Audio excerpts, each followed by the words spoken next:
চলতি মৌসুমের সময়টা মোটেও ভালো যাচ্ছে না ম্যানচেস্টার ইউনাইটেডের। প্রিমিয়ার লিগে 6 ম্যাচে মাত্র 2 জয় পেয়েছে রেড ডেভিলস, আর চ্যাম্পিয়ন্স লিগ মিলিয়ে সবশেষ 5 ম্যাচে মাত্র একটি ম্যাচে জয় দলটির। পয়েন্ট টেবিলের 14 নম্বরে থাকা ইউনাইটেড চাইবে জয়ের ধারায় ফিরতে।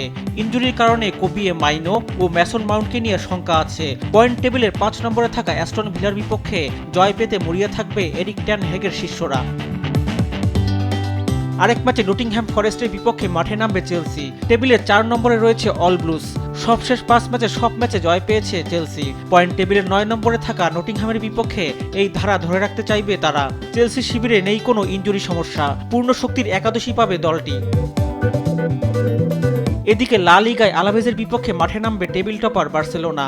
লিগের সময়টা দুর্দান্ত কাটছে তাদের। টানা 7 জয়ের পর যদিও সবশেষ ম্যাচে ওসাসুনার কাছে হেরেছে কাতালানরা, সবশেষ চ্যাম্পিয়ন্স লিগ ম্যাচে ইয়ং বয়েজকে হারিয়ে জয়ের ধারায় ফিরেছে তারা। ইনজুরি ভাবাচ্ছে কোচ হ্যান্সি ফ্লিককে। আলাভেজকে হারিয়ে শীর্ষস্থান ধরে রাখতে চাইবে তারা। আরেক ম্যাচে রিয়াল সোসিয়েদাদের প্রতিপক্ষ পয়েন্ট টেবিলের 4 নম্বরে থাকা অ্যাটলেটিকো মাদ্রিদ। চ্যাম্পিয়ন্স লিগে সবশেষ ম্যাচে বেনফিকার কাছে 4-0 গোলে বিধ্বস্ত হয়েছে তারা। এই ম্যাচে কার নিষেধাজ্ঞায় খেলতে পারবেন না লরেন্তে। সোসিয়েদাদের বিপক্ষে প্রত্যাশিত জয়ের জন্যই মাঠে নামবে দিয়েগো সিমিওনের দল। রিফাত আঞ্জুম, দেশ টিভি, স্পোর্টস ডেস্ক।